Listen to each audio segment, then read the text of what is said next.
Kemudian suara saya terdengar? Baik, oke.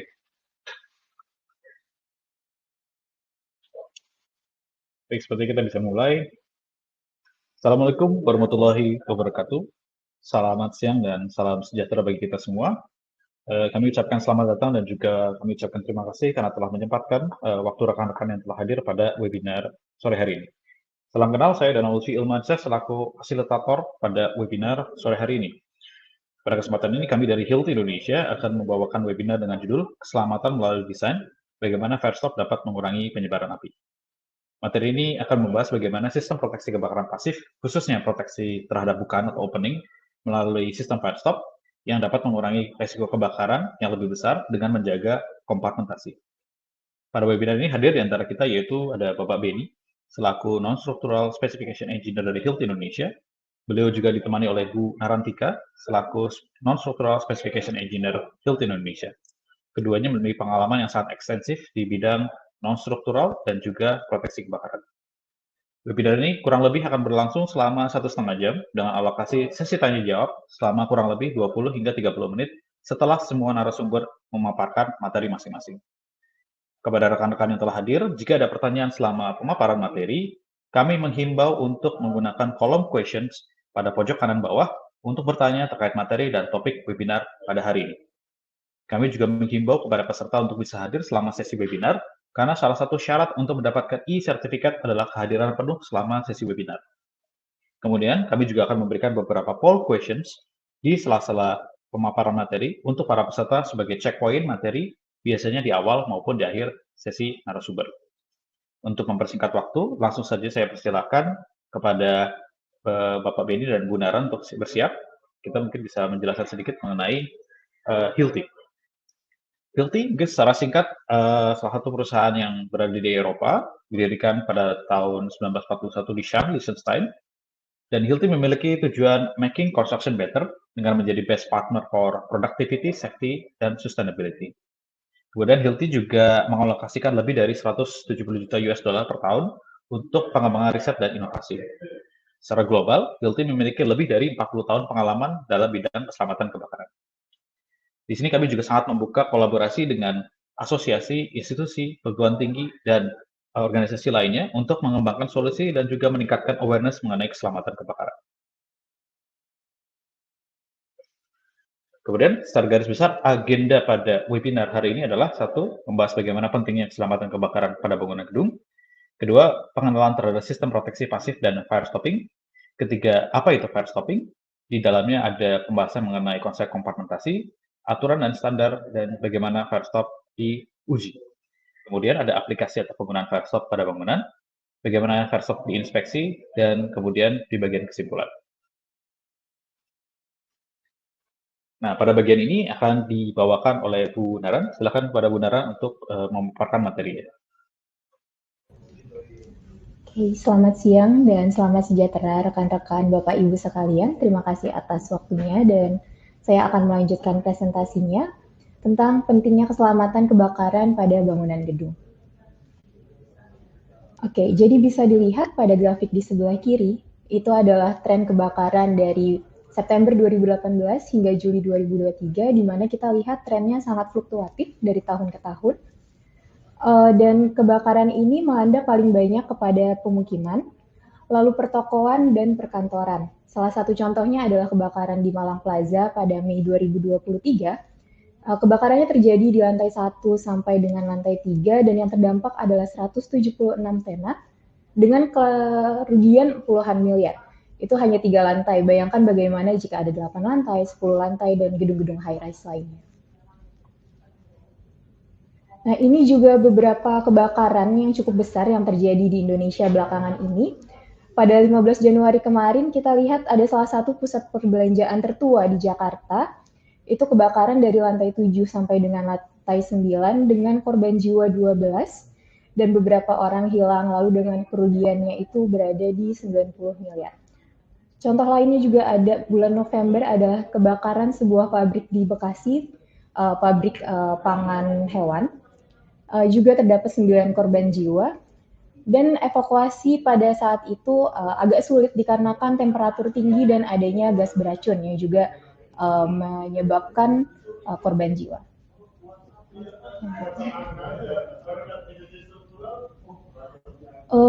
Dan faktanya 361 dari 1.228 bangunan di Jakarta ternyata masih belum memenuhi standar perlindungan kebakaran. Dan juga belum ada hukuman yang jelas dan tegas bagi gedung-gedung yang sebenarnya masih belum compliance dengan peraturan tersebut. Perwakilan DPRD DKI Jakarta juga sebenarnya sudah menghimbau agar pemerintah mengambil tindakan yang lebih serius kepada gedung-gedung yang sebenarnya tidak memiliki izin bangunan dari Dinas Pemadam Kebakaran. Oke, ketika kita berbicara tentang kebakaran, sebenarnya apa saja sih sistem proteksi kebakaran itu? Mungkin yang paling sering dikenal adalah detection dan suppression. Seperti detection itu yang mendeteksi sebelum terjadinya kebakaran. Kita tahu ada namanya alarm kebakaran, lalu ada detektor asap. Dan suppression ini adalah sistem yang dapat mengurangi efek dari kebakaran itu sendiri, seperti sprinkler, lalu kita juga mengenal APAR. Tapi mungkin salah satu yang terkadang miss adalah containment. Dan hari ini kita juga akan lebih fokus kepada kompartementasi atau containment itu sendiri. Oke, berikut jenis proteksi kebakaran pasif di bangunan. Jadi untuk containment itu sendiri sebenarnya banyak seperti material fireproofing, lalu apakah strukturnya juga punya ketahanan api sendiri, dan juga ada namanya penetration seals atau penutup dari tembusan-tembusan di celah-celah dinding atau lantai. Dan hari ini mungkin kita akan membahas lebih banyak di bagian seals tersebut. Oke, selanjutnya untuk kompartementasi dalam bangunan sebenarnya sudah diatur dalam Permen PU nomor 26 tahun 2008, di mana disebutkan bahwa kompartementasi adalah usaha untuk mencegah penjalaran kebakaran dengan cara membatasi api dengan dinding, lantai, kolom, balok yang tahan terhadap api. Mungkin bisa dilihat di sebelah kiri ilustrasinya, yang bagian merah itu adalah kompartementasinya, ada yang horizontal dan ada yang vertikal untuk melindungi setiap bagian-bagian bangunan agar apinya tidak merambat dari satu ruangan ke ruangan lain. Oke, dalam kompartementasi ini tentu partisi seperti dinding ataupun lantai harus memiliki ketahanan api. Tapi apa yang terjadi jika partisi tersebut sudah punya ketahanan api tetapi ada celah yang terbuka? Misalkan ketika ingin diletakkan pipa lalu kita memberikan seperti celah sedikit agar pipanya dapat masuk, lalu celah itu lupa ditutup, maka ketahanan api dari partisi yang semulanya punya ketahanan api kembali menjadi nol dikarenakan ada celah atau gap yang terbuka. Lalu ketika membicarakan tentang kemampuan kompartementasi, pada partisi-partisi tersebut ada 3 hal yang dimaksud ketahanannya. Pertama, tidak ada rambatan asap dalam durasi tertentu. Lalu tidak ada rambatan api untuk durasi tertentu, dan tidak ada penyalaan kembali akibat perambatan panas. Dan performa dari fire stop ini akan bergantung pada sistem atau pasangan-pasangan dalam setiap material yang ada dan tidak bisa berdiri sendiri, seperti partisinya sendiri atau fire stopnya sendiri yang akan kita bahas lebih lanjut. Oke, ini adalah untuk peringkat atau tingkat ketahanan yang ada pada sistem rakitan fire stop. Pertama kita mengenal F-rating atau fire rating. Itu adalah pengukuran suatu sistem untuk menahan api pada kejadian kebakaran. Seperti jika dikatakan fire rating-nya 2 jam, maka akan tahan kebakaran itu selama 2 jam. Sedangkan ketika kita membicarakan temperatur rating atau T rating, itu adalah berapa durasi dari sisi lain yang tidak terbakar agar sebelum temperaturnya naik 163 derajat Celcius. Lalu ada juga namanya leakage rating. Ini untuk membatasi pergerakan aliran asap dari satu lokasi ke lokasi lainnya. Dan ini diukur dalam cubic feet per minute per square foot atau meter kubik per menit per meter persegi. Ya, mungkin ini adalah video untuk pengetesan.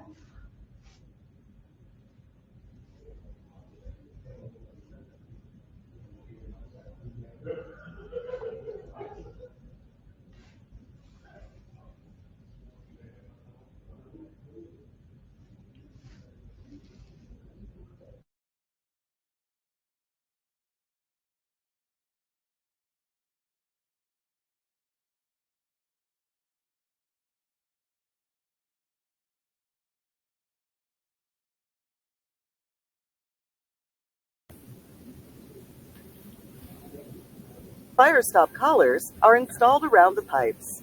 Once the assemblies are built, we add thermocouples to measure heat transfer through the assembly and the pipes as required by the testing standards. As final touches are put on the assembly, technicians prepare the furnace and afterburner. The afterburner is a high-powered incinerator that burns the smoke and gases generated by the test itself. When it's ready, the assembly is carefully secured to the furnace. Lead wires from the thermocouples are attached to the monitoring system and tracked with our computer program.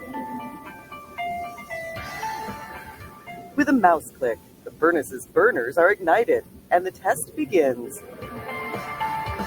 Within a few minutes, the PVC pipes and insulation on the fire side of the wall melt away, causing them to ventilate smoke into the room. Heat causes graphite in the products to expand, creating a seal that continuously expands as long as the heat is applied. This closes the pipes and limits the passage of smoke and harmful gases into other parts of the building. After 10 minutes, the temperature in the furnace is 1300 degrees Fahrenheit. The burn test can last anywhere between 1 and 4 hours, depending on the assembly being tested. As the last few seconds tick away in this 1-hour test, the temperature in the furnace is 1700 degrees. Our products have done their job to protect the penetrations and to keep the fire on one side of the wall. As you can see, there's not much left of the pipes exposed to the fire. The fire side of the assembly will now be subjected to a powerful stream of water. We use an authentic fire service hose and nozzle during the test. Distance from the wall, water pressure, and spray duration are all dictated by ASTM and UL test standards. As the water hits the superheated sheetrock, it practically explodes from thermal shock and impact of the water. This type of test helps determine structural integrity of the fire stop systems.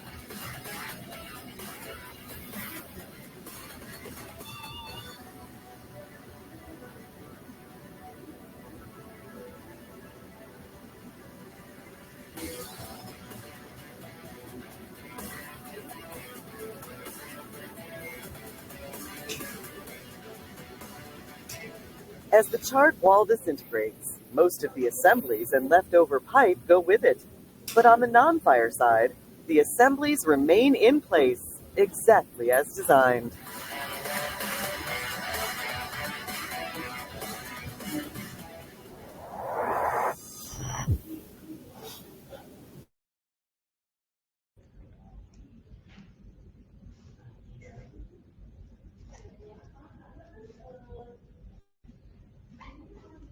Nah, mungkin sekarang akan kita lanjutkan dengan poll questions dari yang sudah dijelaskan slide sebelumnya.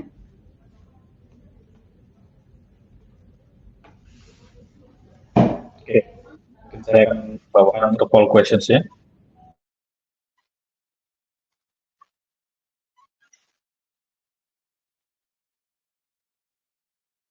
Baik, seharusnya sudah ada tampilannya di layar mengenai poll questions-nya. Jadi poll questions-nya bisa saya bacakan. Manakah di bawah ini yang merupakan tujuan utama proteksi kebakaran pasif, terutama fire stopping? Ada 4 pilihan. Pilihan pertama, tidak ada rambatan api, asap, dan penyalaan kembali. Pilihan kedua, menghentikan dan memadamkan api. Pilihan ketiga, membuat elemen bangunan tahan api. Dan pilihan keempat, membantu pemadam kebakaran.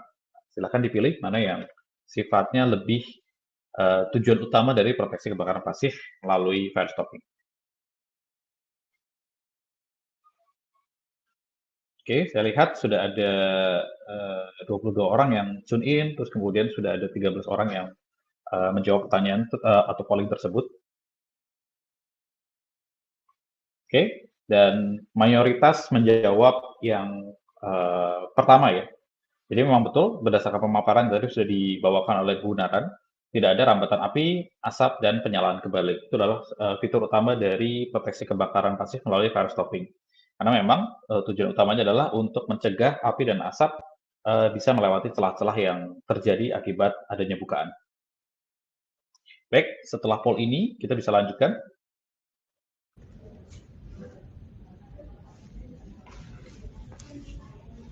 Nah, mungkin selanjutnya seperti tadi sudah dilihat dalam video, salah satu yang disebutkan adalah standar UL dan ASTM.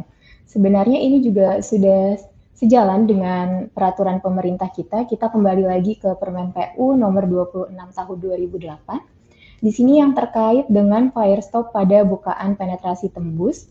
Ini untuk konstruksi kabel-kabel, rak kabel, konduit, pipa, tabung, dan dijelaskan bahwa sistem atau peralatan penyetop api tersebut harus sudah diuji berdasarkan ketentuan yang berlaku tentang standar metode uji api penyetop api penetrasi langsung yang mengacu pada ASTM dan UL.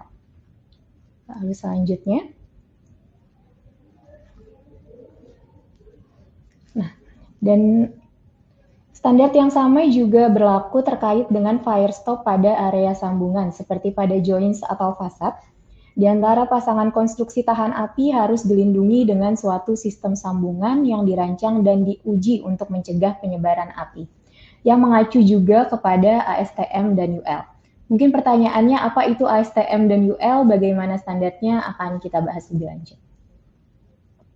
Ini salah satu contoh dokumen sertifikasi dari UL. Jadi untuk UL dan ini membicarakan tentang satu aplikasi secara utuh, tidak hanya fire stop-nya saja, tetapi juga partisinya apa, penetrannya apa, lalu penetrannya seberapa besar.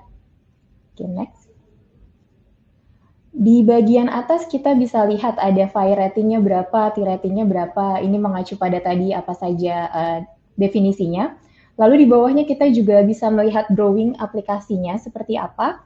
Dan di bagian bawahnya juga informasi mengenai parameter dari fire stop system itu sendiri.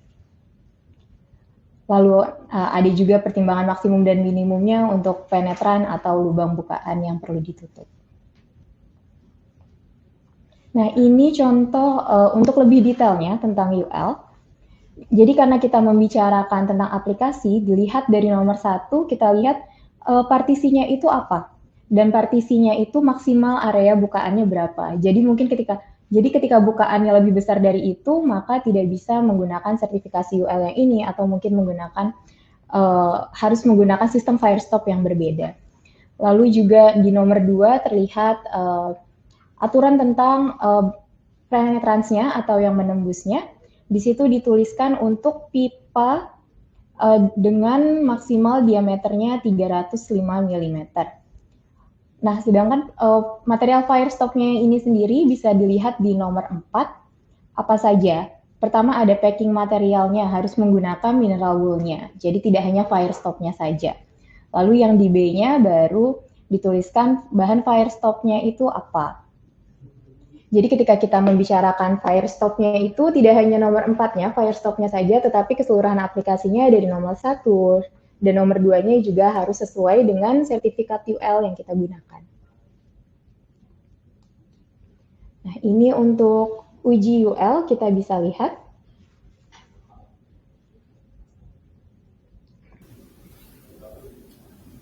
Incorrect fire stop installations are unfortunately too common.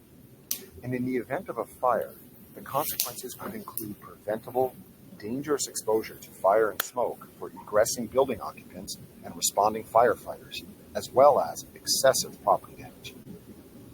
The test scenarios featured in this video were created in UL facilities and designed to simulate realistic room configurations and fire progression.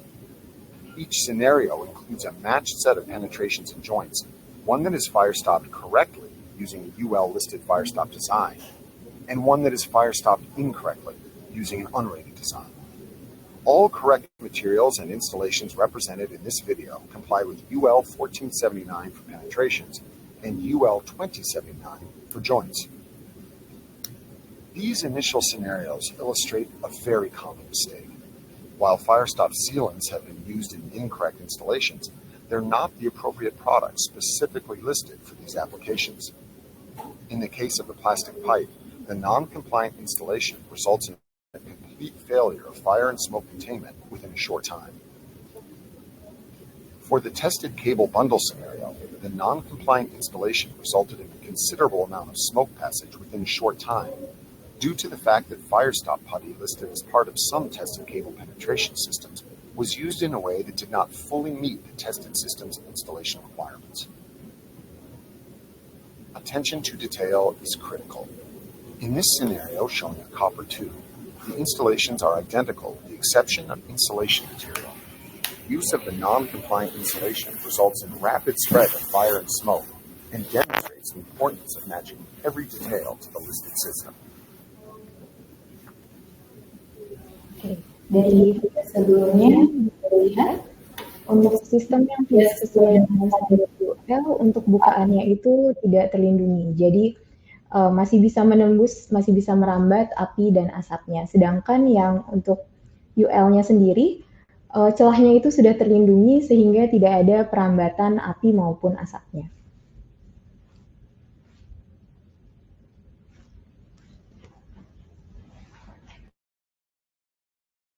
Oke, terima kasih Bu Naron atas penjelasannya ya mengenai bagaimana sistem Firestop itu ternyata memang ada metode desainnya yang berdasarkan dari hasil pengujian ya. Hasil pengujiannya tadi juga untuk kita ketahui bersama ternyata mengacu ke UL dan ASTM, di mana ternyata di peraturan yang ada di Indonesia juga mengacu ke UL ASTM. Kemudian kita masih ada poll satu lagi. Nah, di sini mungkin sama seperti tadi, kita akan menampilkan satu polling. Nah, pertanyaannya seharusnya muncul di layar adalah apa saja faktor yang perlu diperhatikan dalam desain sistem Firestop, kecuali 1. Tingkat ketahanan api, 2. Jenis material penembus elemen dinding atau lantai, jenis material Firestop, dan terakhir adalah jenis kebakaran. Jadi seharusnya cukup clear. Jadi silakan untuk Bapak dan Ibu untuk bisa men-submit vote-nya atau bisa mengisi. Oke, kami tunggu. Sejauh ini ada 11 yang sudah mengisi. Total ada 14 yang sudah mengisi. Mungkin kita tunggu beberapa saat lagi untuk teman-teman bisa mencoba untuk menjawab pollingnya. Ya, sudah ada 16 orang yang menjawab, dengan mayoritas menjawab mengenai jenis kebakaran. Nah, betul. Di sini tadi sudah dijelaskan bahwa yang menjadi faktor adalah beberapa hal yang sifatnya mengikuti konfigurasi. Sedangkan untuk jenis kebakaran biasanya sudah mengacu ke kebakaran standar atau kurva standar, karena memang harus distandarkan. Jika apinya tidak distandarkan, maka akan sulit untuk bisa mendapatkan satu baseline, di mana baseline tersebut menjadi acuan bersama. Sehingga betul, kecuali adalah jenis kebakaran. Karena kita berbicara mengenai kebakaran dalam ruangan atau compartment fire, seharusnya bisa lebih diseragamkan untuk kebakarannya. Sedangkan yang lain masih sangat bergantung terhadap konfigurasi, seperti tipe material Firestop, tipe ketahanan api yang diminta, kemudian jenis material penembusnya. Terima kasih Bu Naron tadi atas penjelasannya, kita bisa lanjut. Nah, mungkin ini akan dijelaskan lebih detail mengenai contoh penggunaan Firestop oleh Pak Beni. Silakan Pak Beni. Oke, terima kasih Pak Dana untuk kesempatannya. Mungkin ini sudah di tengah sesi. Kalau Bapak Ibu mungkin ada pertanyaan, bisa mengisinya di kolom questions di kanan bawah. Nanti di akhir sesi kita akan mencoba untuk menjawab pertanyaan dari Bapak Ibu sekalian. Nah, untuk bahasan selanjutnya adalah bagaimana sih aplikasi Firestop ini digunakan di gedung-gedung yang Bapak Ibu desain atau yang Bapak Ibu kerjakan.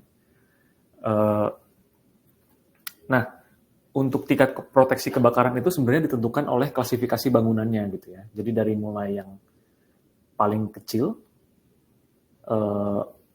klasifikasi bangunannya sampai dengan yang paling tinggi gitu ya. Di sini juga bisa dibilang bahwa semakin kompleks sebuah bangunan, maka sebenarnya proteksi kebakarannya juga akan semakin tinggi ya syaratnya gitu ya, requirement-nya. Jadi akan berbeda sistem Firestop yang digunakan di perumahan atau mungkin yang ada di high-rise building dan mungkin yang di industrial yang mungkin sangat ketat ya dari sisi proteksi kebakarannya.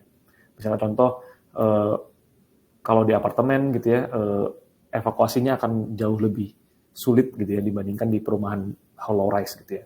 Dan kemudian juga kalau di industri, seperti tadi yang dijelaskan benaran di kejadian kebakaran di sebuah pabrik ya. Jadi kebakaran itu sangat dahsyat ya terjadinya gitu. Jadi makanya dari masing-masing klasifikasi bangunan ini mempunyai keunikan masing-masing ya untuk bagaimana kita mendesain proteksi kebakaran itu sendiri. Nah, ini contohnya adalah sebuah layout ya, layout kompartementasi. Biasanya teman-teman arsitek mungkin yang mengerjakan layout kompartementasi ini bahwa bagaimana kita mendesain ya. Misalnya contoh sumber api biasanya terjadi di dapur ataupun di ruang elektronik, electrical panel gitu ya. Jadi di situ kita pertama mungkin akan memprediksi dulu di mana sumber api kemungkinan yang akan datang gitu ya. Nah, setelah itu baru kita akan coba menjaga area-area yang mungkin banyak orang-orangnya, dan dari situ kita akan mengecek dinding-dindingnya ataupun nanti di situ apakah ada penetrasi dari submechanical atau electrical, kemudian dari dinding itu sendiri karena selalu ada joints ya antara dinding dengan langit-langit gitu ya atau dengan ceiling gitu. Nah, dari sinilah baru kita mendesain gitu ya bagaimana aplikasi yang sesuai dan nanti bagaimana kita menanggulanginya dari sisi penggunaan firestop-nya gitu ya.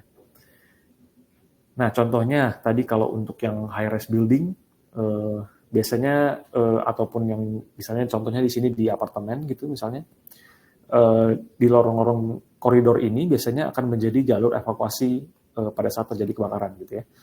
Nah, ternyata di dalam atau di atas ceiling atau langit-langit dari koridor ini sebenarnya banyak barang-barang di atas ya, seperti contohnya ada pipa ataupun ada ducting gitu ya.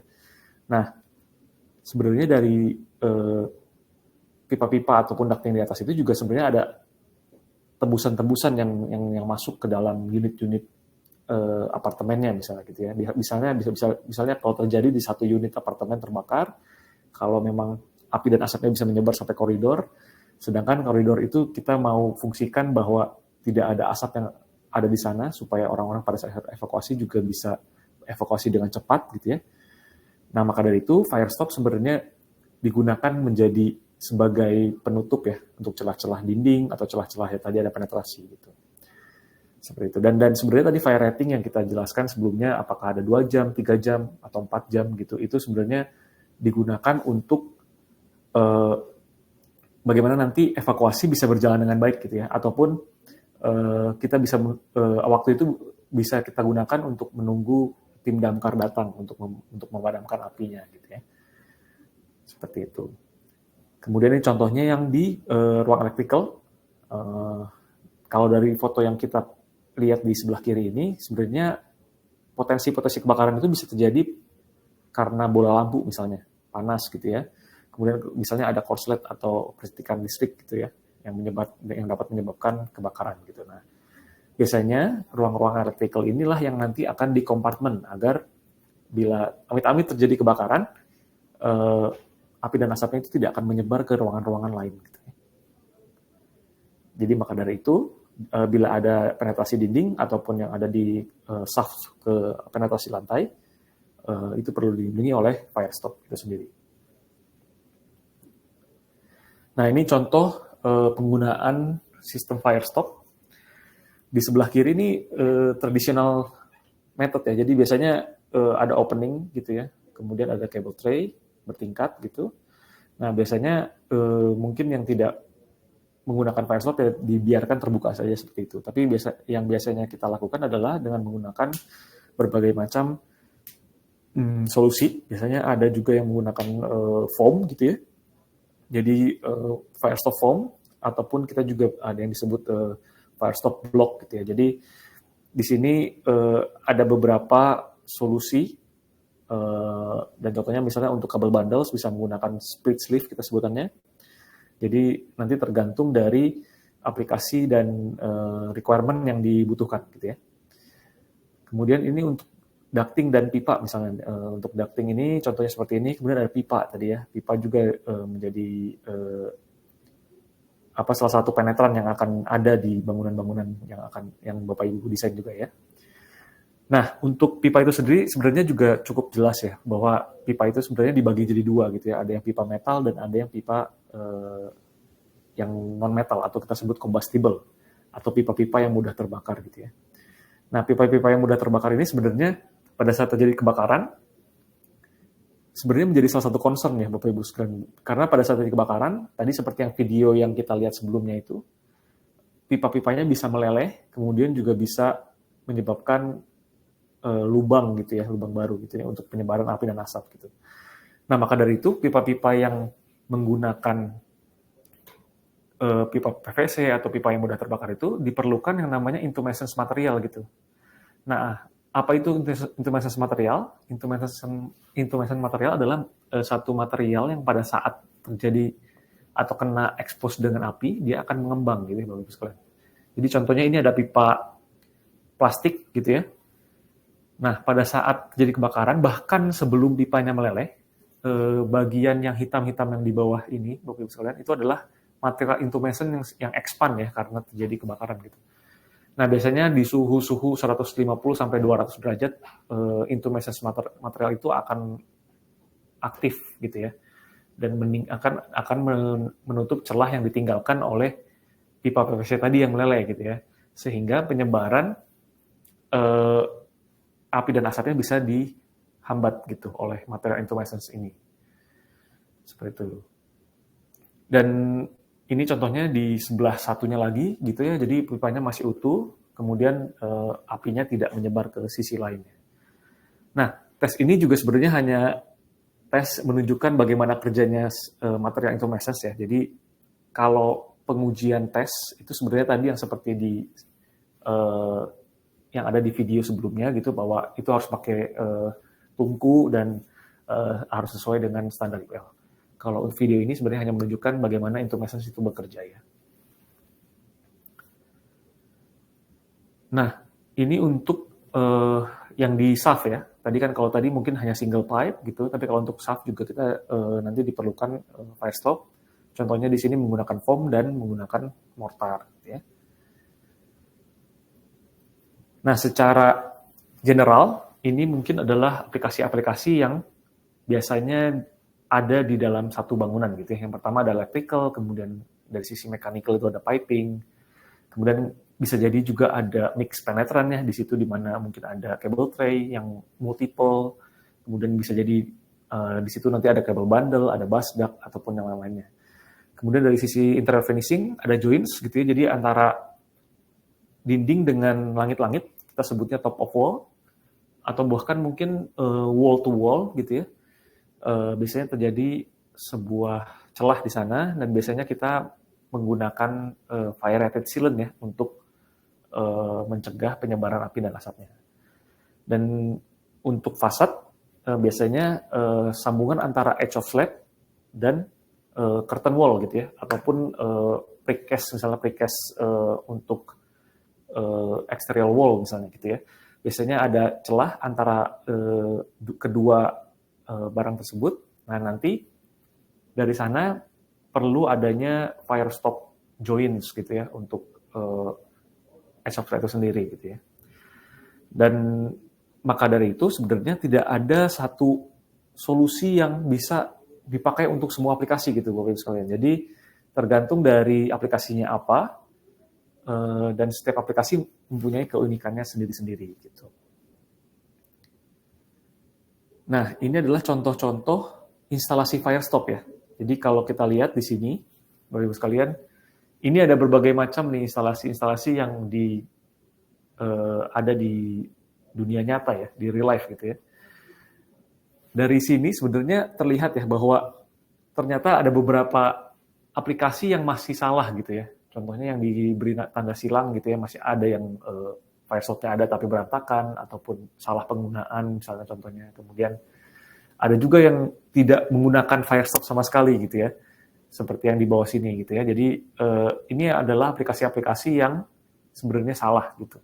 Kerapihan juga menjadi hal yang penting gitu ya. Maka dari itu contohnya yang seperti ini. Jadi kalau ada cable tray, maka diperlukan fire stop terlihat rapi, dan terlihat juga sebenarnya celah juga tidak boleh ada di sana ya, karena tadi musuh utama sebenarnya atau yang pertama itu sebenarnya adalah asap. Gitu.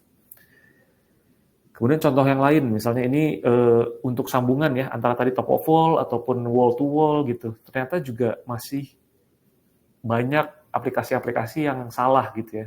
Di sini sudah pakai sealant tapi tidak rapi misalnya, sehingga nanti celahnya bisa menjadi titik lemah untuk penyebaran asap misalnya gitu. Nah, untuk aplikasi-aplikasi yang benar, sebenarnya dipasang itu harus rapi, dan juga rapat gitu ya, sehingga fungsinya menjadi maksimal gitu. Nah, ini contoh juga pemasangan aplikasi Firestop pada saf bangunan misalnya. Yang sebelah kiri kan sebenarnya ini tidak ada sama sekali ya Bapak Ibu sekalian gitu. Jadi api dan asap itu akan langsung tembus ke atas gitu ya. Nah, yang tengah ini sebenarnya Firestop yang sesuai standar gitu. Jadi contohnya ini adalah Firestop mortar gitu Bapak Ibu sekalian. Dan ini biasanya dipakai untuk saf-saf yang large opening gitu ya. Di sini sudah sesuai dengan standar karena safnya sudah tertutup rapat, kemudian pipa-pipanya ini adalah pipa hydrant ya, jadi biasanya materialnya itu dari metal gitu.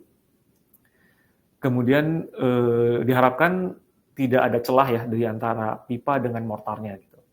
Nah, untuk pipa-pipa yang mudah terbakar, di sini harus menggunakan tadi Pak, Bapak Ibu sekalian, yaitu adalah Firestop intumescence. Di sini sebutannya adalah Firestop Collar gitu. Jadi dari 3 aplikasi ini sebenarnya kita bisa ketahui bahwa yang paling pertama itu tidak ada sama sekali, yang kedua sudah sesuai standar karena memang betul pipa metal itu tidak perlu menggunakan intumescence material, hanya cukup menggunakan fire-rated mortar misalnya gitu. Nah, tapi untuk pipa-pipa yang menggunakan PVC yang mudah terbakar, maka treatment-nya pun berbeda gitu. Kemudian contoh lain misalnya untuk kabel gitu ya. Di sebelah kiri tidak menggunakan Firestop, di sebelah kanan menggunakan Firestop coating kita sebutnya ya. Dan di sebelah paling kanan ini mungkin lebih mementingkan productivity ya. Jadi instalasinya lebih mudah.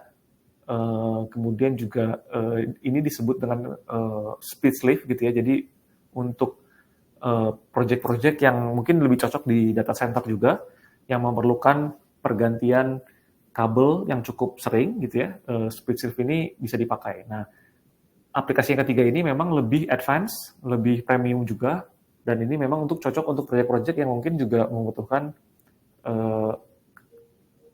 requirement yang cukup tinggi atau standar yang cukup tinggi gitu. Nah, ini contohnya untuk aplikasi fasad ya. Jadi di aplikasi fasad ini yang sebelah kiri sebenarnya ini ada seperti pelat ya. Cuman pelat ini sebenarnya tidak bisa disebut sebagai Firestop ya, karena di sini terlihat masih ada celah, masih ada lubang-lubang gitu ya. Dan kemudian di Firestop yang sesuai standar sebenarnya memang diperlukan mineral wool, nanti di bawahnya ini ada mineral wool dan juga ada Firestop spray gitu. Nah, sebenarnya gedung-gedung high-rise itu biasanya ada pergerakan ya Bapak Ibu, sebenarnya ada pergerakan atau micro movement lah. Apalagi pada saat terjadi gempa gitu ya. Jadi biasanya celah antara edge of slab dengan curtain wall itu akan bergerak gitu ya. Nah, kalau kita pakai contoh yang sebelah kiri, sebenarnya dia pada saat bergerak, dia semakin akan terbuka ya celah-celahnya gitu. Sedangkan untuk yang spray ini, dia punya kemampuan untuk stretch, sehingga pada saat terjadi gerakan, dia tetap akan tertutup dengan rapat. Gitu. Nah, untuk yang ketiga, memang ini kembali lagi tadi lebih ke arah ke productivity, karena dari sisi instalasi dia akan lebih mudah, karena tidak perlu adanya curing time gitu. Jadi lebih advance ya untuk produk Firestop-nya gitu. Untuk selanjutnya poll questions mungkin bisa dibalikan kepada Pak Dana ya. Ya, terima kasih Pak Benny. Jadi Pak Benny sudah menjelaskan mengenai bagaimana sih kalau misalnya Firestop itu dipasang atau diaplikasikan pada suatu bangunan ya, dan juga ada reason-reasonnya tadi. Jadi dan kenapa kok ada banyak sekali jenis tipe produk atau tipe solusi yang berbeda-beda, karena memang mengikuti requirement dan juga ada sifatnya mungkin poin-poin penting ya Pak Benny tadi terkait penggunaannya gitu. Oke, berikutnya kita bisa masuk ke poll questions lagi. Di sini saya akan tampilkan lagi poll questions-nya. Nah, manakah pernyataan ini yang menurut Anda paling tepat dalam implementasi Firestop? 1, semua lubang wajib tanpa terkecuali diberikan sistem Firestop. 2, tidak hanya lubang pada area yang dirancang sebagai kompartemen kebakaran saja yang diberikan Firestop. Silakan bisa di submit vote-nya. Manakah yang menurut Anda lebih realistis ya, atau mungkin lebih sering kejadian di lapangan gitu?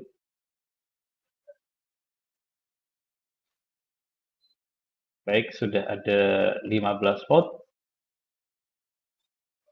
16 vote, oke. Saya mungkin bisa cukupkan vote-nya di sini. Jadi kebanyakan memang mengambil opsi yang pada area yang dirancang sebagai kompartemen. Karena memang sebenarnya pada saat kita melakukan desain suatu bangunan, maka kita perlu mengidentifikasi faktor resiko ya. Tadi sudah disampaikan oleh Pak Beni gitu. Jadi faktor resiko yang memiliki, area-area yang memiliki faktor resiko yang lebih tinggi yang mungkin lebih mendapat perhatian ya. Karena memang jika semuanya itu akan sangat-sangat bagus ya, idealnya bisa semuanya, namun kita perlu berbicara mengenai efektivitas dari sistem tersebut. Otherwise, kita akan menemukan sistem yang mungkin terlalu over-engineer dan juga mungkin akan sangat berdampak pada investasi biaya yang diperlukan dalam menggunakan Firestop. Oke, mungkin kita bisa lanjut, Pak Beni.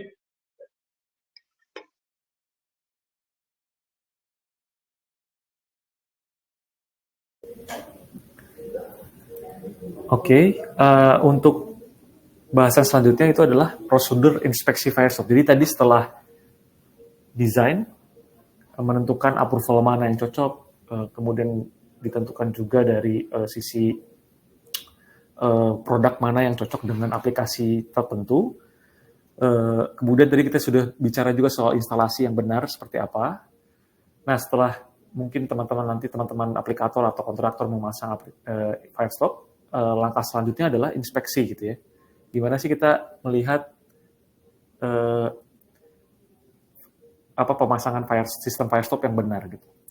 Nah, di Permen PU 26 tahun 2008 itu sebenarnya dituliskan bagaimana pemeliharaan atau inspeksi juga ya dari sisi pemasangan Firestop gitu. Apakah itu terjadi di dinding ataupun lantai gitu ya.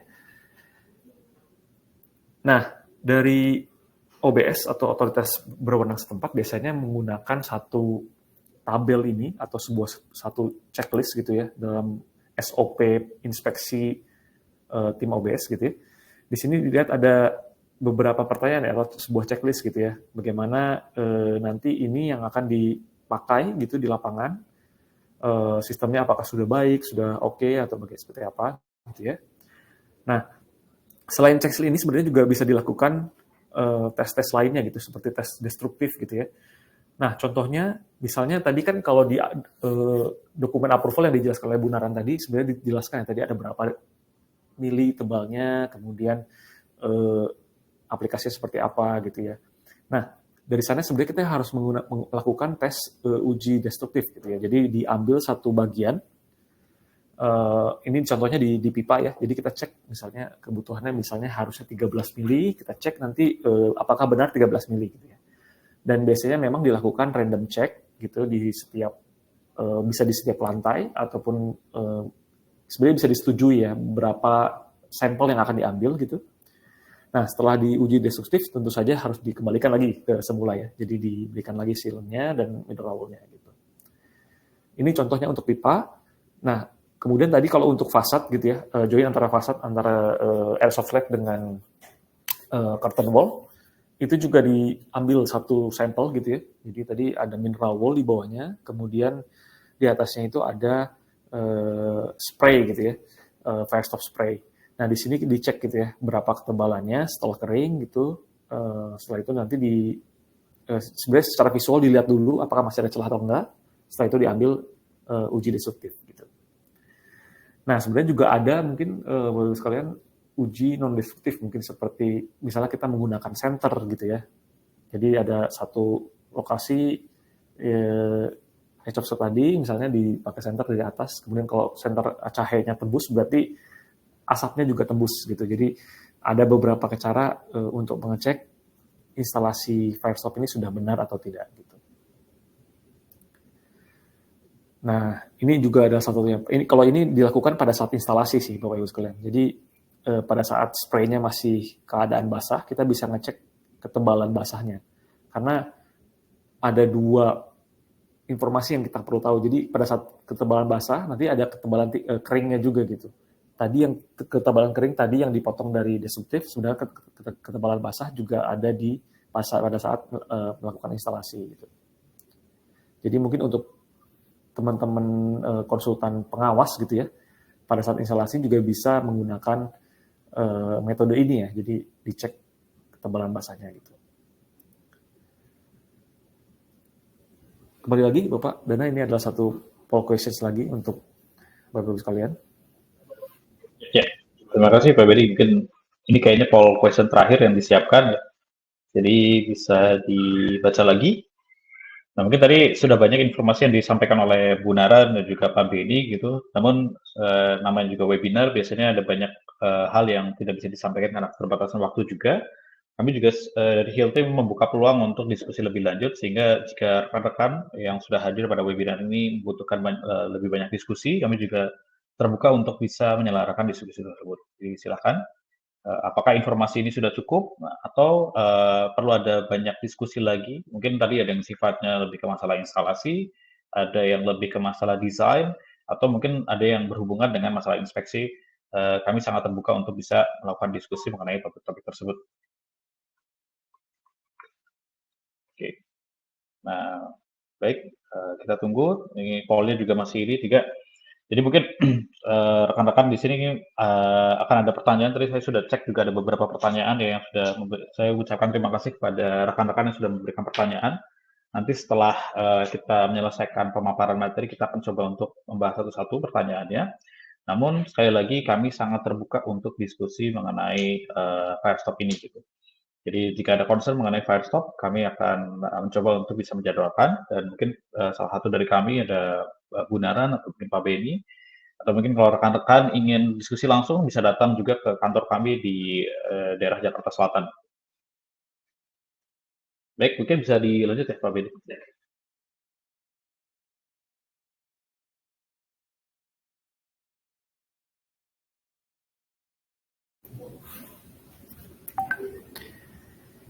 Nah, untuk sesi terakhir sebenarnya lebih ke arah ke kesimpulan gitu ya. Jadi kalau diibaratkan misalnya proteksi kebakaran itu sebagai permainan sepak bola gitu ya. Tadi dijelaskan di awal bahwa suppression, ada detection, kemudian ada juga containment. Kalau diibaratkan sebagai permainan sepak bola, sebenarnya suppression itu diibaratkan sebagai penyerang gitu ya. Jadi bagaimana caranya sprinkler atau fire extinguisher itu akan memadamkan api gitu. Kemudian dari gelandang itu sebenarnya kita ibaratkan sebagai alarm gitu ya, mendeteksi di mana terjadi kebakaran gitu ya. Kemudian kalau dari defenders atau back gitu ya, itu biasanya dari proteksi pasif yang lain-lain seperti misalnya fire door atau fire damper gitu. Nah, untuk Firestop itu sendiri adalah sebagai keeper gitu Bapak Ibu sekalian. Jadi bisa dibilang adalah sebagai pertahanan terakhir gitu ya, bagaimana nanti pada saat apinya sangat besar, kemudian misalnya sprinklernya tidak bekerja dengan baik gitu ya, sebenarnya Firestop ini berfungsi untuk mencegah penyebaran yang lebih besar lagi gitu. Jadi maka dari itu memang passive fire protection itu menjadi komponen yang cukup penting ya dalam memproteksi kebakaran dalam satu gedung gitu ya.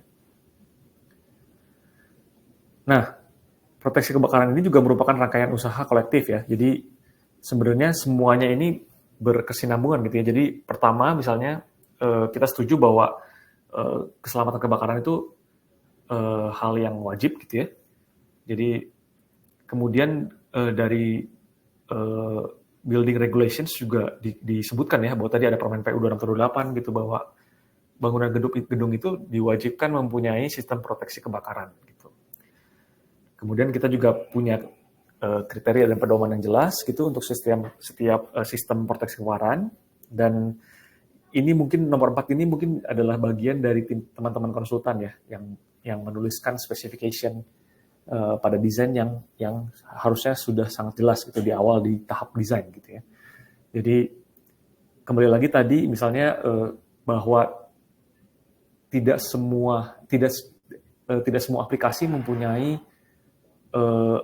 solusi yang sama gitu ya. Jadi masing-masing punya keunikannya sehingga masing-masing specification sebenarnya mempunyai masing-masing aplikasi mempunyai specification yang berbeda-beda gitu ya. Jadi tergantung dari aplikasinya seperti apa.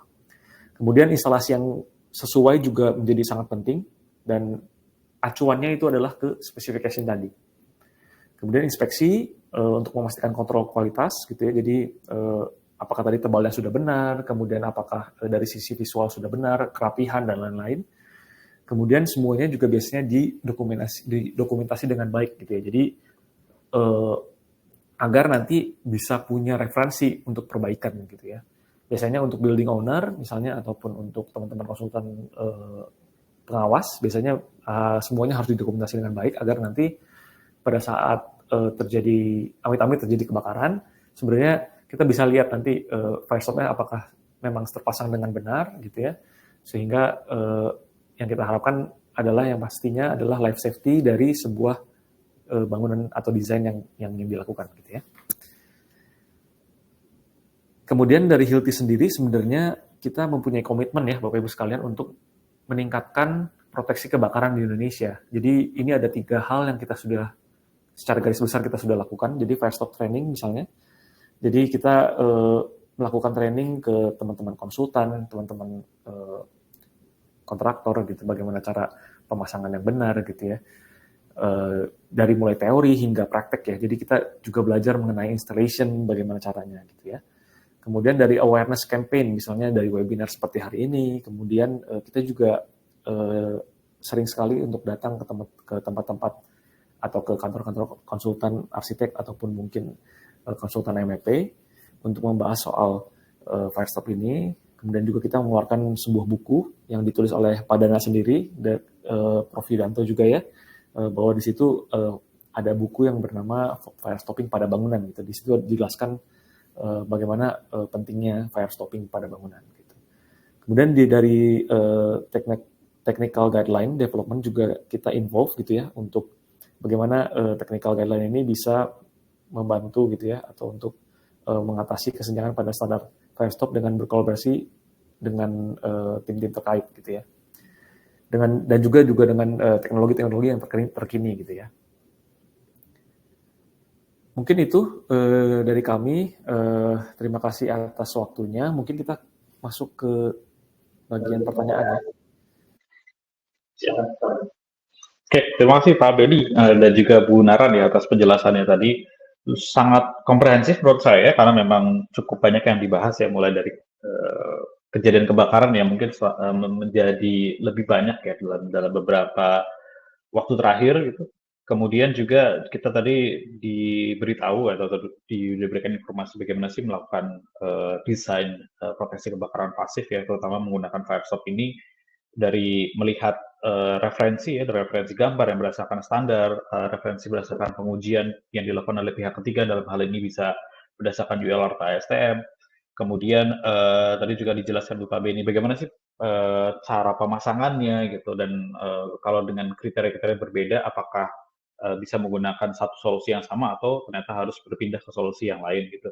Dan juga dijelaskan quality control-nya dalam hal ada 2 tadi ya, sifatnya destruktif dan non destruktif gitu. Dan di akhir tadi juga Pak Beni sedikit menyinggung tentang bagaimana sih kolaborasi antara setiap sistem proteksi kebakaran yang diibaratkan dalam sebuah permainan bola gitu. Ada yang bertugas untuk langsung memadamkan kebakaran, ada yang memberikan informasi bagaimana memadamkan kebakaran tersebut melalui sistem deteksi, dan juga ada yang istilahnya jaga gawang gitu ya supaya tidak terjadi kebakaran yang lebih meluas gitu. Nah, kita mungkin bisa mulai mungkin kurang lebih sekitar 10 sampai 15 menit ke depan untuk berbicara mengenai topik hari ini ya. Ada beberapa pertanyaan yang sebetulnya sangat-sangat komprehensif ini. Mungkin kita coba untuk membahas satu-satu gitu. Ada pertanyaan dari Pak Nugraha Budi Raharja gitu, terkait mungkin lebih ke pemilihan sistem firestop gitu. Pertanyaannya adalah berapa persen allowance lubang ya dalam yang digunakan dalam pengujian gitu. Jadi mungkin yang dimaksud itu seperti kayak toleransinya mungkin ya. Jadi kayak toleransi yang bisa menjadi acuan bagaimana sih kita bisa menentukan toleransi tersebut gitu. Dan mungkin dari pembicara salah satu ada yang mau coba untuk menjawab itu, mungkin Pak Beni atau Bu Nara?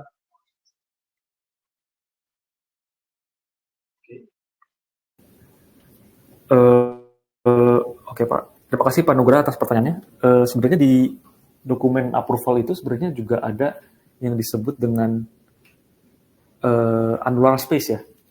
Jadi annular space itu adalah berapa besar opening yang diizinkan di satu opening. Misalnya contoh mungkin praktis yang di lapangan biasanya misalnya pipa 4 inch gitu ya. Biasanya openingnya 1 inch lebih besar dibanding pipa itu sendiri gitu ya. Jadi celah di pipanya itu sendiri yang nanti akan dipasang produk fire stop gitu ya. Jadi nah di UL itu sendiri atau pengujian itu sendiri sebenarnya ditulis di situ bahwa maksimum annular space-nya berapa gitu. Jadi tergantung dari itu bisa terkait juga dengan mungkin dengan fire rating yang dituju ya. Jadi misalnya untuk pipa metal gitu ada syaratnya masing-masing gitu. Jadi nanti di dokumen tersebut akan dituliskan oh di sini annular space maksimumnya sekian gitu. Jadi nanti semua ditulis mungkin secara jelas di dokumen UL approval itu sendiri sih. Mungkin seperti itu Pak Dana. Ada yang begitu. Oke. Iya. Berarti acuannya tetap mengacu ke UL atau STM dokumen ya. Jadi maksudnya tergantung dari hasil pengujiannya gitu. Karena kalau dilihat memang lebih ke karena banyak sekali ya parameter yang bisa digunakan gitu dalam suatu bangunan gitu. Ukuran pipa, jenis pipa, atau bahkan jenis kabel dan segala macam akan sangat bervariasi gitu. Sehingga tadi kalau kita lihat ada sebuah gambar, di gambar tersebut memberikan ini ya, informasi ya. Nanti mungkin tadi, oh ini ada dokumen yang sedang ditampilkan oleh Pak Beni gitu. Nah di sini mungkin, oh iya benar ya, bahwa di sini diberikan informasi diameter terbesar dan mungkin kecilnya berapa, supaya bisa mendapatkan fire rating yang ditentukan gitu ya Pak Bedi? Oke, jadi ada annular space-nya gitu ya, berapa yang perlu diperhatikan gitu. Oke, semoga ini menjawab ya Pak Nugraha. Kemudian untuk pertanyaan berikutnya, banyak sekali pertanyaan yang sudah masuk, kita bisa lihat. Oke, pertanyaan dari Pak Ranuhara. Satu, mengenai uji bakar ya, berapa sih temperaturnya sampai berapa derajat, terus kemudian bagaimana menentukan material fire stop dinding atau lantai gitu.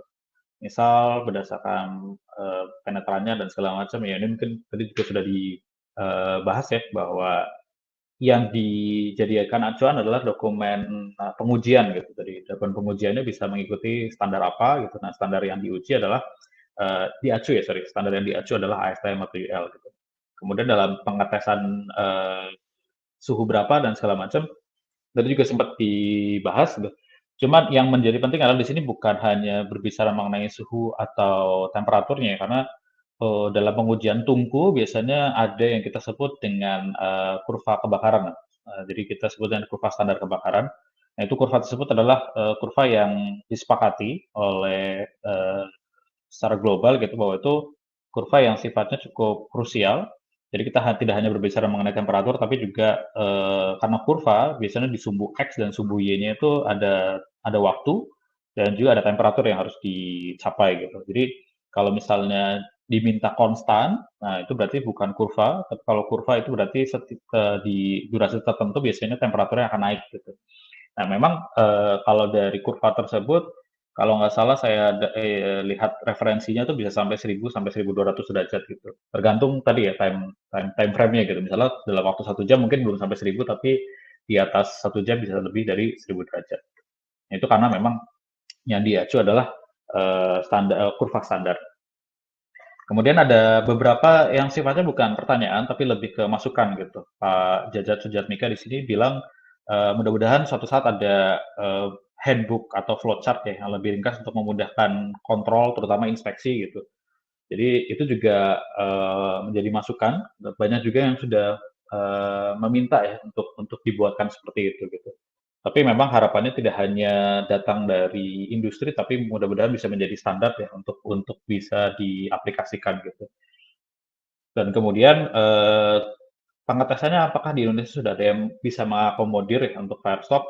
Sejauh yang kami cek, ada yang memang bisa hanya sebatas untuk fire rating, tapi kalau misalnya leakage rating mungkin akan sedikit berbeda karena cara pengukurannya yang berbeda gitu. Jadi untuk fire rating saya rasa untuk tungku kecil dan segala macam selama bisa mensimulasikan opening ya. Misalnya tadi opening di dinding, openingnya cukup anggaplah kurang dari 1 meter persegi, itu mungkin bisa dengan tugu kecil, tapi tadi juga harus diperhatikan mengenai kurva kebakarannya. Oke. Nah, pertanyaan berikutnya mungkin sehubungan dengan inspeksi di lapangan. Apakah ada informasi yang sifatnya mungkin setelah fire stop itu dipasang, itu ada informasi gitu. Nah, mungkin Bu Naran atau Pak Beni yang sering ke lapangan gitu bisa memberikan insight bagaimana sih informasi atau informasi apa yang seharusnya ada sehingga pada saat inspeksi itu lebih mudah untuk dilakukan pengecekan.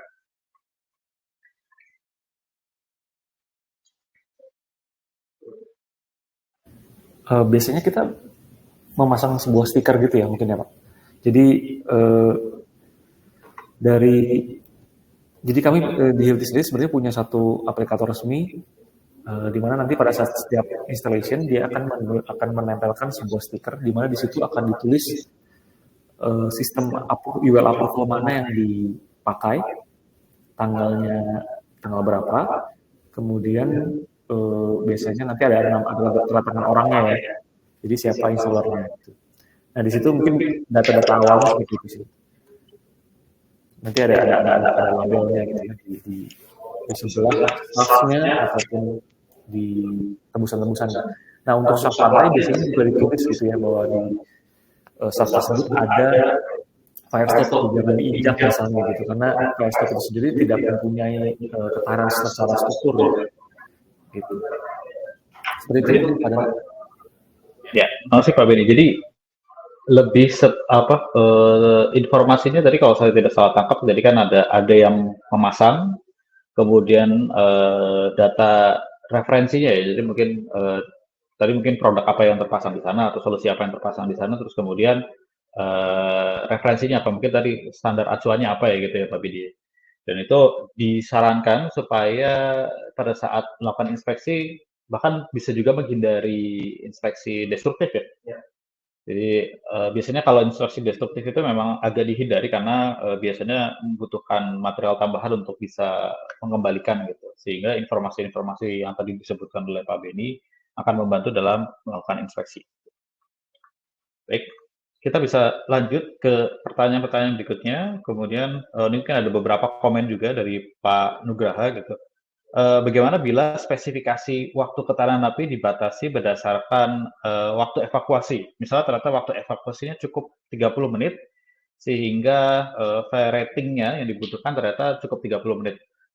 Mungkin di sini lebih ke fase desain gitu ya. Mungkin apakah Bu Naran atau Pak Beni pernah ada diskusi nih dengan teman-teman desainer gitu terkait penentuan tingkat ketahanan api berdasarkan waktu evakuasi. Pernah ada diskusi sebelumnya? Iya, mungkin setuju dengan Pak Nugraha sebenarnya ya. Jadi kita memang perlu desain dari awal bagaimana evakuasinya seperti apa gitu ya. Tapi sebenarnya setiap bangunan mungkin punya karakteristik sendiri ya. Bagaimana evakuasinya mungkin bisa jadi jauh gitu dengan penambahan tangga darurat seperti apa gitu ya. Jadi memang betul sih Pak, kita perlu desain dari awal bagaimana beberapa jam evakuasinya. Kemudian nanti setelah itu kita tentukan gitu fire rating dari fire stop itu berapa jam gitu. Jadi harusnya senada ya dengan desain awal berapa lama evakuasinya, berapa lama fire stop itu sendiri bertahan gitu. Ya, berarti dengan jawaban itu sebenarnya fire stop ini mendukung ya. Jadi bukan komponen utama tapi mendukung bagaimana kegiatan-kegiatan yang sifatnya krusial seperti tadi ya, waktu evakuasi atau mungkin sifatnya di mana pada saat area-area kita belum menyentuh ke teman-teman damkar juga gitu. Misalnya teman-teman damkar dia perlu datang ke suatu ruangan di mana dia bisa melakukan pemadaman di sana, itu juga perlu ada ya kompartmentasi tadi ya sebenarnya. Jadi memang requirement-nya kadang mungkin secara preskriptif ya, mungkin kayak secara umum itu Pak ini butuh waktu 1 jam, 2 jam gitu. Tapi setelah dievaluasi ternyata tidak membutuhkan sebanyak itu, dan itu malah menjadi kita sebut dengan value engineering-nya ya sifatnya. Dan Firestop sebenarnya mengikuti. Jadi kalau memang requirement yang bisa lebih rendah, karena memang setelah di-assess bisa lebih rendah juga fire rating-nya, itu malah lebih tepat guna gitu dibandingkan daripada hanya sifatnya kayak yaudah kita pasang, anggaplah butuh 2 jam, 3 jam gitu. Baik, terima kasih Pak Beni gitu.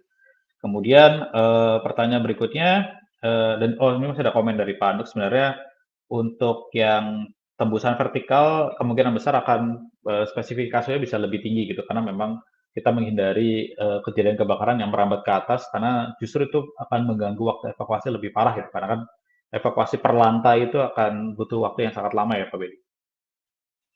Oke, pertanyaan berikutnya dari Pak Roni, bagaimana cara memberikan pemahaman pentingnya Fairstop kepada owner, dasar dan acuannya seperti apa? Gitu. Jadi mungkin di sini ada yang pernah pengalaman presentasi kepada mungkin kayak pemilik bangunan atau mungkin dari apa namanya, mungkin bisa di-share pengalamannya, diskusi dengan mereka. Gitu. Ya, untuk owner itu sendiri sebenarnya memang saya rasa sih semakin kesini sebenarnya awareness dari tim owner sebenarnya lumayan naik lah ya, awareness soal Firestop gitu Pak Roni. Nah, dasar dan acuan seperti apa biasanya memang mungkin nanti pengaruh ke arah insurance ya mungkin Bapak Ibu.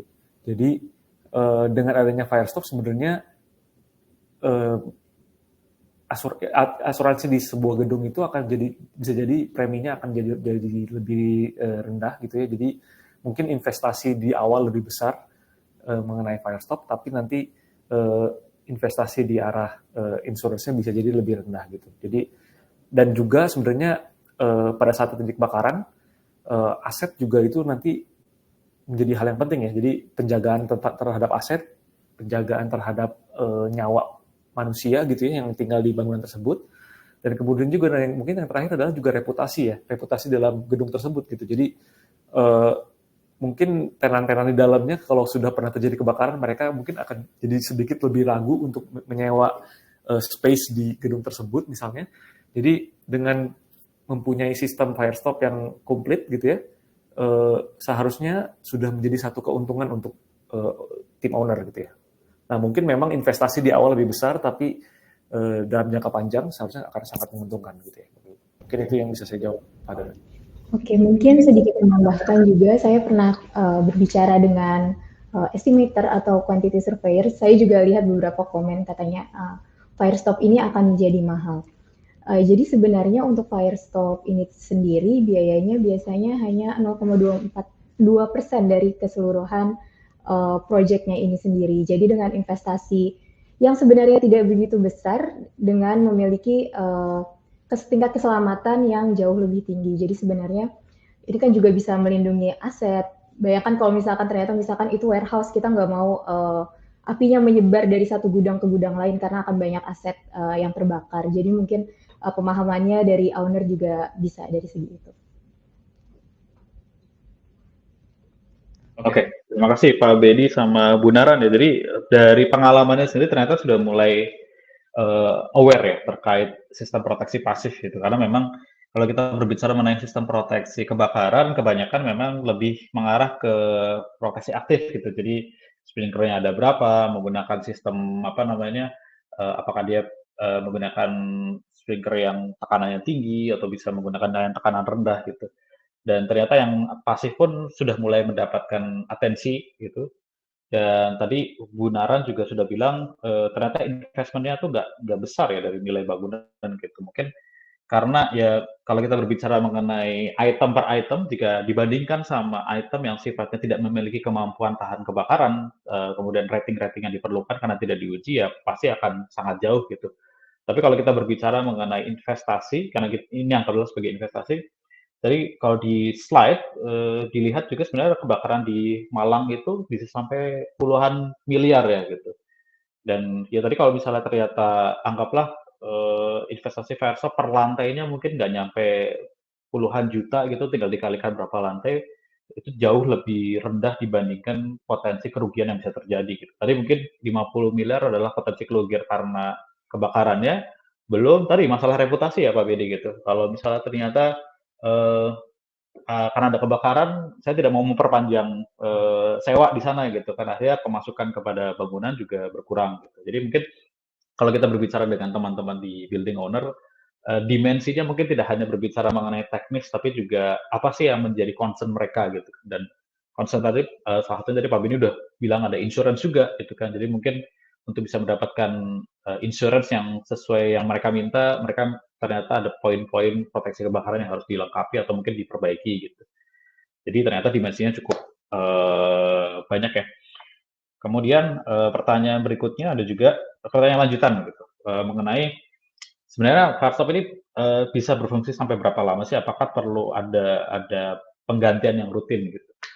Nah mungkin ini ada ini nggak pengalaman dalam menjelaskan hal tersebut gitu? Mungkin Pak Beda atau Bu Nara? Oke, jadi untuk Firestone ini sendiri, umurnya itu seumur dengan bangunan gedung itu sendiri. Dan apakah perlu replacement rutin? Sebaiknya memang dilakukan inspeksi secara rutin. Yang saya tahu ada negara di Eropa, di Jerman itu biasanya sudah standar dari negaranya sendiri adalah 3 tahun sekali. Jadi apakah perlu mungkin bukan replacement tapi inspeksi ya untuk dicek apakah sistem Firestop-nya itu secara satu keutuhan itu masih utuh dari Firestop-nya, dari partisinya, lalu dari penetrannya. Karena ketika Firestop-nya masih utuh tapi mungkin dindingnya sudah retak-retak atau mungkin malah pipanya yang sudah boncel, nah berarti kan nanti kompartementasinya tidak terjaga lagi. Oke, jadi intinya adalah dibutuhkan maintenance yang rutin ya sebenarnya. Secara ideal sebenarnya Firestop tidak perlu diganti gitu. Kecuali kalau terjadi kebakaran maka pasti perlu diganti. Tapi mungkin karena kondisi di bangunan karena kita bermacam-macam misalkan untuk Firestop yang di area lembab karena mungkin di basement gitu. Nah, apakah perlu dilakukan pengecekan atau penggantian itu juga subject to inspeksi kan sebenarnya gitu. Jadi sangat bervariasi sebenarnya. Tapi juga kita lihat tadi ada teknologi-teknologi atau mungkin sifatnya pengembangan ya. Kan ada Firestop yang sifatnya tradisional, ada sifatnya mungkin sudah baru gitu. Jadi kita lihat juga ada sifatnya kayak ada lempeng-lempeng aluminium atau apa gitu yang kita mungkin tadi disebutnya adalah mengenai terus kemudian ada speed lift yang khusus untuk ini. Jadi mungkin akan berbeda juga ya. Jadi memang disesuaikan dengan kebutuhan dari requirement dari project atau mungkin dari bangunan tersebut. Kemudian ini juga ada masukan ya dari Pak Nuk juga bahwa mungkin harus lebih banyak berbicara kepada konsultan perencana dan arsitek itu karena memang tadi ya informasi mengenai proteksi pasif masih sedikit, itu masih banyak yang hanya berkutat di proteksi aktif. Kemudian terakhir dari Pak Jajat ya, kita mungkin bisa cukupkan setelah satu pertanyaan ini. Jadi bagaimana dengan jaminan atau kualitas produk gitu untuk instalasi seperti apa? Nah mungkin Pak Beni ya mungkin sering datang ke lapangan bisa menjelaskan. Untuk jaminan produk, mungkin lebih ke instalasi ya. Kalau instalasi mungkin nanti tim aplikator itu akan mengeluarkan sebuah jaminan gitu ya, berapa tahun gitu untuk menjamin instalasinya terpasang dengan benar gitu ya. Untuk produk biasanya kita juga punya sebuah sertifikasi ya Pak, Dana ya. Maksudnya bahwa produknya itu memang sesuai dengan, misalnya kalau kita tadi bicara dengan UL standar gitu ya. Jadi produk ini sudah bersertifikasi UL gitu ya, karena tadi menyangkut dengan Permen PU 2628 gitu ya. Jadi dari sisi produk juga kita punya sertifikasinya, dari sisi instalasi nanti dari tim aplikator akan mengeluarkan berapa lama apa jaminannya gitu ya, jaminan instalasinya gitu ya. Seperti itu sih mungkin.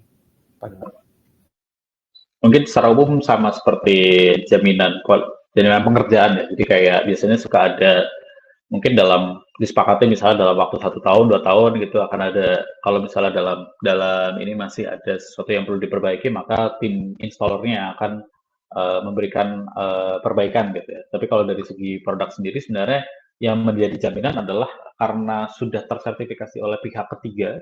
Dan setahu saya kalau sudah disebut dengan listing, jadi biasanya kan ada yang kita sebut dengan pengujian yang hanya sifatnya pengujian laboratorium, ada juga yang sifatnya pengujian yang disebut dengan listing. Kalau listing itu setahu saya memang dia ada inspeksi berkala ya terkait sistem tersebut gitu. Jadi memang ada surveillance sistemnya gitu. Jadi tidak hanya berbicara mengenai yang penting lolos uji, tapi juga kalau sifatnya produk tersebut termanufaktur biasanya ada surveillance system gitu. Jadi mungkin ada ada hubungannya dengan tadi masalah penyimpanan dan segala macam itu juga sangat berpengaruh. Jadi akan sangat bagus jika pertanyaan ini tuh menjadi sebuah apa ya semacam awareness juga gitu bahwa untuk setiap produk yang perlu digunakan itu memiliki dokumen yang lengkap ya dalam memberikan istilahnya karena tadi ini adalah investasi. Kalau barang yang menjadi investasi juga tidak proper gitu, malah menjadi kerugian tambahan. Oke, siap.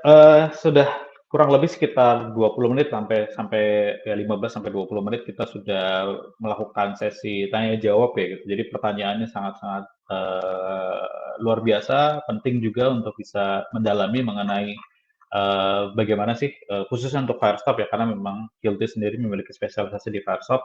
Tapi secara garis besar memang tadi sesuai dengan beberapa tanggapan atau komentar bahwa semakin sering kita membicarakan mengenai sistem proteksi pasif, maka semakin baik juga untuk bisa melengkapi sistem tersebut sebagai bagian dari sistem proteksi kebakaran yang ada di bangunan. Makanya tadi kan ada dijelaskan oleh Pak Benny mengenai tadi lingkaran ya, jadi lingkaran yang continuous itu mengenai regulasi, mengenai spesifikasi, kualitas instalasi, kemudian inspeksi dan juga mengenai dokumentasi gitu. Jadi harapannya semakin banyak yang membicarakan hal ini, semakin penting juga proteksi kebakaran dan harapannya kita bisa mengurangi kejadian-kejadian kebakaran yang semakin hari semakin ternyata kita semakin sering mendapati gitu. Dan dari informasi tadi kan ternyata tren kejadian kebakaran terus meningkat. Oke, mungkin seperti itu. Sekali lagi saya mengucapkan, kami dari tim Hilti mengucapkan banyak terima kasih kepada rekan-rekan yang masih join ya dari tadi jam 3 sampai jam kurang lebih hampir jam setengah 5 sore ini. Kami juga ingin mengucapkan permohonan maaf jika ada kesalahan dalam penyampaian materi gitu. Mudah-mudahan tidak ada maksud untuk menyinggung dan segala macamnya. Dan juga jika ada informasi yang kurang tepat, kami juga mohon maaf. Mudah-mudahan bisa jadi perbaikan dari sisi kami. Tapi yang jelas dari kami semangatnya sama, yaitu jika ada pertanyaan atau mungkin ada sebuah sifatnya ingin ada diskusi dan segala macam, kami sangat terbuka gitu. Jadi tadi rekaman ini nanti bisa ditonton ulang juga. Jadi setelah ini rekan-rekan seharusnya akan mendapatkan email dari sistemnya Hilti mengenai webinar hari ini. Kami juga mungkin ingin mengucapkan terima kasih juga kepada rekan-rekan yang sudah hadir dan juga ingin menyampaikan kehadirannya juga kalau misalnya karena untuk webinar ini kita akan ada lagi ke depannya. Kami akan memberikan informasi mengenai webinar-webinar berikutnya melalui sosial media Hilti dan juga mungkin lewat rekan-rekan dari Hilti sendiri gitu. Jadi biasanya teman-teman juga sering melakukan email blasting atau WhatsApp blasting gitu terkait webinar-webinar yang akan diselenggarakan. Baik, kalau dari kami cukup sekian. Sekali lagi terima kasih atas perhatiannya dan juga keengganan untuk bisa hadir. Mudah-mudahan ini menjadi sebuah informasi yang bisa kita manfaatkan bersama. Oke, saya mewakili dari pembicara juga ingin ucapkan selamat sore. Sampai jumpa di webinar berikutnya.